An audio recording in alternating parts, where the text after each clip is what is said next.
এক বিষয় তুললে ভাই আপনি আলিম রিজিকা যে কোনো একজন আলিম রিজিকা এক বিষয় তুললে প্রাসঙ্গিক বহুত কথা আয় জি অনেক কথা এখানের মাঝে হয়তো আমার ভাষা সুন্দর নাই বা আমি সুন্দর করে মারতাম পারি না যে কারণে কিছু মানুষে হয়তো অনেক সময় গিয়ে সত্য কথা তো গিয়ে আসি যায় তো হেবাটা ইগনাইন তুলিয়া দেয় না সারা না দিয়া খালি হকান বাঁচিয়েছে এমন বিজালে যে এটা ইকান দেখলো ইগে কইল ইয়া আল্লাহ ইগে আর কি ঠিক না হলে ওটাই মোর মরা মুর্দা তুলিয়া যা আছে সারাইরে বড় এলাকা চাকরি বড় দুঃখ লাগে আমি অনুরোধ করবো আপনারা ধৈর্য ধরে বইতে এবার একটা অন্তত 2-4টা কথা আমরা জীবনের সঙ্গী বানাইতাম আমি রাজি আছেন পরওয়ারদিগারে আলমের দুনিয়ার যত নিয়ামত দিচ্ছেন প্রত্যেকটা নিয়ামতের মাঝে মর্যাদাত আল্লাহ বেশ সম্পত্তি সৃষ্টি করছে সুবহানাল্লাহ সব মাটি 100 মান নিছে মাত্রটা মাটির মাঝে সব আছে না আছে তাম সৃষ্টি জগতের মাঝে সবচেয়ে দামি মাটি কোন মাটি ফোকাস মদিনা মুনাওয়ারার মাটি সুবহানাল্লাহ সারা দুনিয়ার মধ্যে সবচেয়ে দামি মাটি মদিনা ফতোয়া দিয়েছেন রে আল্লামা ইমাম মালিক সুবহানাল্লাহ ইমাম মালিককে ফতোয়া দিয়া গেছেন যে সারা পৃথিবীর মধ্যে সবচেয়ে সম্মানী মাটি হইল মদিনা শরীফ আর আল্লাহ রাসূল ফরমায়েন আমার মদিনার মাটি খাকে শিফা সুবহানাল্লাহ কিয়ামত পর্যন্ত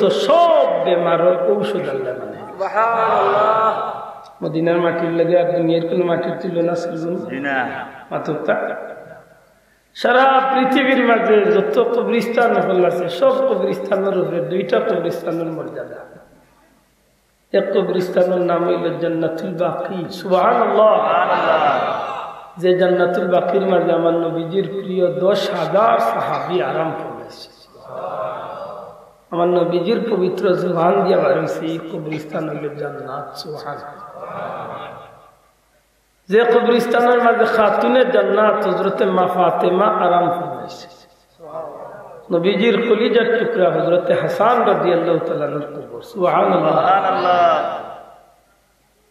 দ্বিতীয় জান্নাতের টুকরা জান্নাতের কবরস্থান হইল জান্নাতুল মুআল্লা মক্কা শরীফের কবরস্থান যে কবরস্থান হযরতে মা খাদিজাতুল কুবরা আরাম ফরমাইছে জুরে হয় সুবহানাল্লাহ তাহলে সারা দুনিয়ার মাঝে এই 2 কবরস্থানের লগে আর কোন কবরস্থানের তুলনা চলবে না আমার ভাই এখন বন্ধু এখন দুনিয়াতে বহুত পাহাড় আছে কিন্তু সব পাহাড়ের মর্যাদা সমান না রাসূল করিম সাল্লাল্লাহু আলাইহি ওয়াসাল্লাম ফরমায় উহুদের পাহাড়ে আমি নবীরে মহব্বত করি আমি নবীও উহুদের পাহাড়ে মহব্বত করি সুবহানাল্লাহ কিয়ামতের দিন উহুদের পাহাড় আমি নবীর লগে জান্নাতি জুরে হয় না সুবহানাল্লাহ কত বড় কথা সারা দুনিয়ার হাদিসা বলে 2টা পাহাড়ের বড় মহব্বত করে এক পাহাড়ের নাম হইল সফা পাহাড় আর একটার নাম হইল মারওয়া পাহাড় যদি মহব্বত না করে এই পাহাড়ের উপরে দৌড়ানি হাদিসা বলে লাগবে আজীব আল্লাহ আজীব তাইলে বোঝা গেল সম্মানী পাহাড় গুলো আছে নাই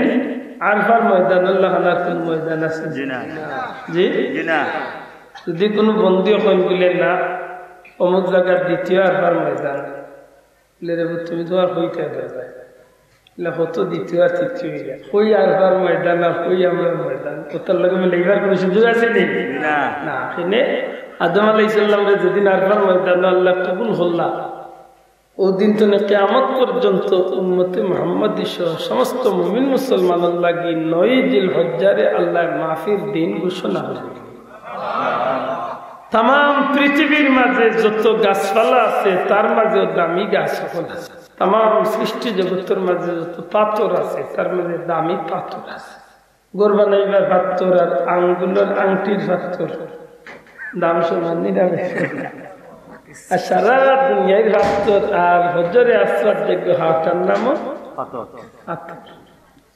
দাম সমান না সব হযরত আলী রাদিয়াল্লাহু তাআলা আর হযরত ওমর রাদিয়াল্লাহু তাআলা হযরত আসওয়াদের হামদাত গেছেন গিয়া হযরত ওমরের চুমা দেন হযরত ওমর রাদিয়াল্লাহু তাআলা হযরত আসওয়াদের চুমা দেন না দাও দিয়া কইলে হযরত আসওয়াদ আমি তোমারে চুমা দিতাম না যদি আমার নিজের চোখে রহমতুল্লিল আলামিন তোমার মাঝে চুমা দেওয়া না দেখতাম, সুবহানাল্লাহ। আমি মনে করি তোমার মাঝে লাভ করার ক্ষমতা নাই, তোমার মাঝে ক্ষতি করার কোনো ক্ষমতা নাই। আমি যেদিন দেখছি নবী কামলিওয়ালা তোমার মাঝে চুমা খাইছেন, ওই দিন তো আমি তোমার মাঝে চুমা খাই, সুবহানাল্লাহ। হযরত আলী রাদিয়াল্লাহু তাআলা ফরমাইন, ভাই ও ভাই উমর, তোমার এই কথা গাই সুন্দর হইল না। হজরে আসওয়াদের লাভ করার ক্ষমতা আছে, ক্ষতি করার ক্ষমতা আছে। কারণ রাসূল করিম সাল্লাল্লাহু আলাইহি সাল্লামে ফরমাইছেন, হজরে আসওয়াদের মাঝে কোন মুমিন মুসলমানের যদি ডাইনাত লাগাই দিত পারে, আল্লাহর বান্দা আল্লাহর বান্দি ডাইনাত লাগাইছে না যেন আল্লাহর কুদরতি ডাইনাতুর লগে মুসাফা করি লাইছে।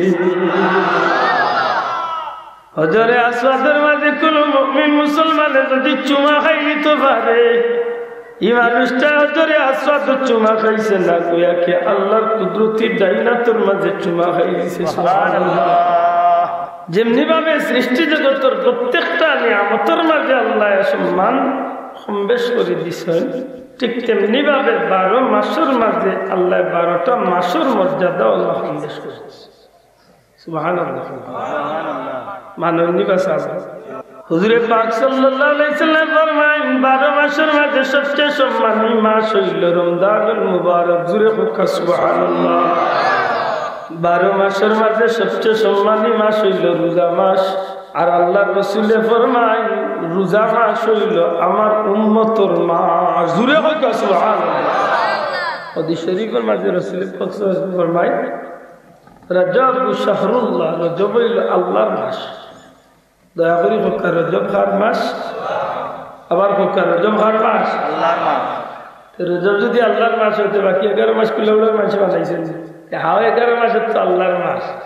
তেখানে নবী কইলা রজব আল্লাহর মাসের মাঝে কৌশল কিতা, রহস্য কিতা। হুজুরে ফরমায়, শাবানু শাহরি, শাবান হইল আমি নবীর মাস। জুরে কইতা সুবহানাল্লাহ। ওয়া রমাদানু শাহরি উম্মতি, আর রমজানুল মুবারক হইল আমার উম্মতের মাস, সুবহানাল্লাহ। বন্ধু যদি জিকাই আল্লাহর নবী রজব মাসে আল্লাহর মাস কেন গোছাইয়া দিলা, আল্লাহর কাছে কোন জিনিসটা এত পছন্দনীয় যে জিনিসে আল্লাহ রজব মাসটারে বাঁচিয়া নিলা। রাসূল পাক সাল্লাল্লাহু আলাইহি সাল্লামের অন্য হাদিসের মাঝে নবীজি একটা দোয়া ফরমায়েন, যে দোয়াটা আমরা আলিম হলে শিখাইয়া দেন, আল্লাহুম্মা বারিক লানা ফি রজব ওয়া শাবান। পড়ুকা, আল্লাহুম্মা বারিক লানা ফি রজব ওয়া শাবান ওয়া বাল্লিগনা রমাদান। আল্লাহুম্মা বারিক লানা ফি রজব ওয়া শাবান ওয়া বাল্লিগনা রমাদান। জুরে হোক আমিন। এই দোয়া পড়েন জানো লাভ কি তা পয়লা ওখান হইলে লাভ হইল মুমিন মুসলমানের নিয়তের মাঝে আল্লাহ নেকি দান। আর এই নিয়তটা বড় সহি এক নিয়ত। আল্লাহ রাসূল কইছেন, আল্লাহ তুমি আমারে রজব শাবানের বরকত ফজিলত নিয়ামত দান করো, আর হায়াতি জিন্দেগিরে রমজানুল মুবারক পর্যন্ত পৌঁছাইছে। এর মাঝে নিশ্চয় বোঝা যায় না নিজে নবীজির কথা তো নেই, রজব মাস আল্লাহর পক্ষ তো বিশেষ বরকত আছে। কাছে আল্লাহর নবী বরকতর দোয়া আল্লাহর কাছে চাইছেন, মাত্র আল্লাহর কাছে চাইছেন।